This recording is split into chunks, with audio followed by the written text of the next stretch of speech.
Глава Коми поблагодарил депутатов Госсовета за совместную работу в принятии закона о республиканском бюджете. Парламент региона представляли председатель Надежда Дорофеева и ее первый зам Александр Макаренко. Последнего депутаты вновь утвердили на эту должность на ноябрьской сессии.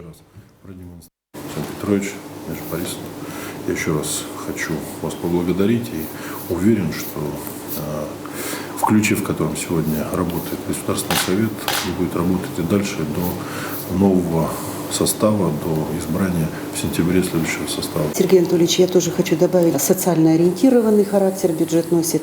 И тот закон, который инициирован вами, да, закон о поддержке семей с детьми, он сегодня, конечно же, мы будем мониторить, смотреть на округах. Мы будем стараться и прилагать все для того, чтобы наши семьи чувствовали себя защищенными. Очень важно, с учетом набирающего темпов реализации национальных проектов, установить очень важный, действенный парламентский контроль.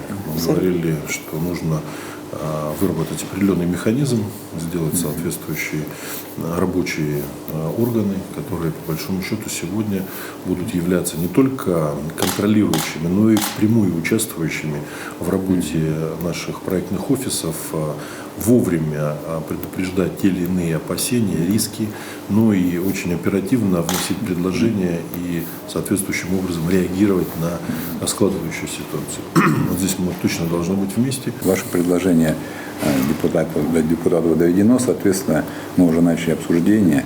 Мы понимаем, что да, не только должен быть контроль соответствующий, но и задача депутатского корпуса будет доводить до населения на своих округах, что за проекты, как движутся, какие деньги выделились.